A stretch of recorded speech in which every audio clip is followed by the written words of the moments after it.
Petrol diesel का संयम से इस्तेमाल करना, work from home, online conferences, virtual meetings, इनको हमें फिर से प्राथमिकता देनी है। तो कम से कम 1 साल के लिए हमें विदेशों में जाने की बातों को टालना चाहिए। भारत में बहुत सारी जगह है, वहां हम जा सकते हैं। बहुत कुछ भारत में किया जा सकता है कि साल भर तक घर में कोई भी फंक्शन हो, कोई भी कार्यक्रम हो, हम सोने के गहने नहीं खरीदेंगे, सोना नहीं खरीदेंगे। પ્રધાનમંત્રીના નિવેદન પછી દેશભરના લોકોને એવું લાગ્યું કે શું ફરી એકવાર પેટ્રોલ લેવા અને ડીઝલ લેવા માટે લાઈનોમાં ઊભું રહેવું પડશે? ગઈકાલે હૈદરાબાદમાં પ્રધાનમંત્રીનો કાર્યક્રમ હતો. કાર્યક્રમમાં જ્યારે પ્રધાનમંત્રી સંબોધિત કરી રહ્યા હતા ત્યારે એ જે બોલ્યા એટલે એમણે સોનું ન ખરીદવાથી લઈને પેટ્રોલ ડીઝલ બચાવવાની વાત કરી, સાથે જ ખાદ્ય તેલ બચાવવાની પણ વાત કરી છે. ભાષણ દરમિયાન એમણે સ્પષ્ટ એવું કહ્યું કે જે યુદ્ધ અત્યારે ચાલી રહ્યું છે બીજા દેશમાં, એ યુદ્ધની અસરો આપણને બહુ વધારે થઈ છે અને એના કારણે આપણે બધાએ હવે બધું જ સાવચેતીથી વાપરવું જોઈએ. કોરોના સમયમાં આપણે જેટલી કટોકટીનો સામનો કર્યો છે, જો એવી પરિસ્થિતિ આવે તો પણ આપણે પેટ્રોલ ડીઝલ ઓછું વાપરવાનું છે, વર્ક ફ્રોમ હોમ કરવાનું છે, સાથે જ બને એટલું પેટ્રોલ ડીઝલ ઓછું વાપરી, ખાદ્ય તેલ ઓછું વાપરી અને એની બચત કરવાની છે.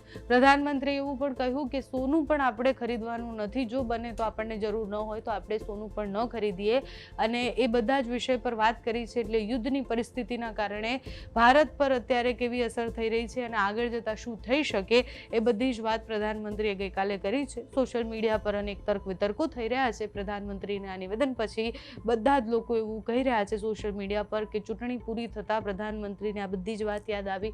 આના સિવાય બહુ બધા લોકો એવું પણ કહી રહ્યા છે કે પ્રધાનમંત્રીએ જે કહ્યું છે એમાં એમને બચત કરવાની વાત કરી છે. હજુ સુધી પરિસ્થિતિ એટલી બધી પણ વિકટ નથી કે આપણને ન મળે. એટલે પ્રધાનમંત્રીનું આખું નિવેદન, પહેલાના નિવેદનો પણ સાંભળીએ જે રાજ્યસભાને લોકસભામાં આપ્યા હતા, એમાં પણ એમનું એવું કહેવું હતું કે જો એવી પરિસ્થિતિ આવે છે તો આપણે તૈયાર હોવા જોઈએ. ગઈકાલના નિવેદનમાં પણ પીએમએ એવું જ કહ્યું છે. ગઈકાલે હૈદરાબાદમાં પ્રધાનમંત્રીએ આપેલું એ નિવેદન તમે સાંભળો. लेकिन साथियों, जब सप्लाई चेन पर संकट लगातार बना रहे तो हम कितने भी उपाय कर लें, मुश्किलें बढ़ती ही जाती है। इसलिए अब देश को सर्वोपरि रखते हुए, मां भारती को सर्वोपरि रखते हुए हमें एकजुट होकर के लड़ना होगा। हमें याद रखना है, देश के लिए मरना ही सिर्फ देशभक्ति नहीं होती है, देश के लिए जीना और देश के प्रति अपने कर्तव्यों को निभाना, वो भी देशभक्ति होती है। इसलिए वैश्विक संकट के इस समय में हमें कर्तव्यों को सर्वोपरि रखते हुए कुछ संकल्प लेने होंगे और उन संकल्पों को पूरे समर्पण भाव से पूरा करना होगा।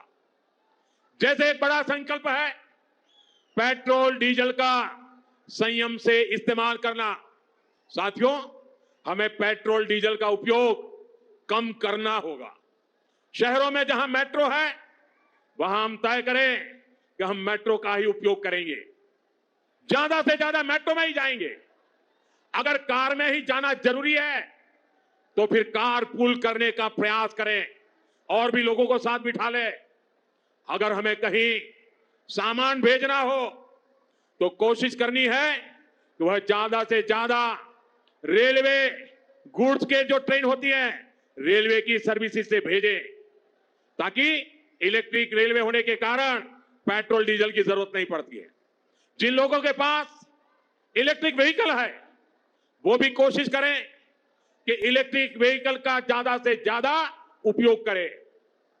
साथियों, हमने कोरोना के समय में वर्क फ्रॉम होम की, ऑनलाइन मीटिंग्स की, वीडियो कॉन्फ्रेंस की, ऐसी अनेक व्यवस्थाएं विकसित की और हमें आदत भी हो गई थी।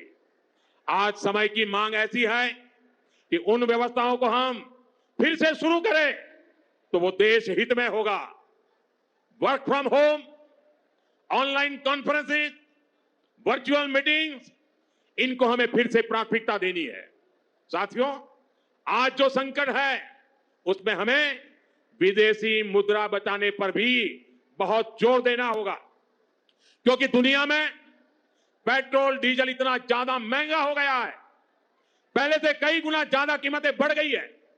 तो हम सबका दायित्व है कि पेट्रोल डीजल की खरीद पर जो विदेशी मुद्रा खर्च होती है, पेट्रोल डीजल बचाकर हमें वो मुद्रा भी बचानी है। इसके लिए हमारे छोटे छोटे प्रयास भी देश की बहुत मदद कर सकते हैं। जैसे आजकल जो विदेशों में शादियों का, विदेशों में घूमने का, विदेशों में वैकेशन पर जाने का मिडिल क्लास में कल्चर बढ़ता जा रहा है। हमें तय करना होगा कि जब ये संकट का काल है और हमारी देशभक्ति हमें ललकार रही है, तो कम से कम 1 साल के लिए हमें विदेशों में जाने की बातों को टालना चाहिए। भारत में बहुत सारी जगह है, वहां हम जा सकते हैं।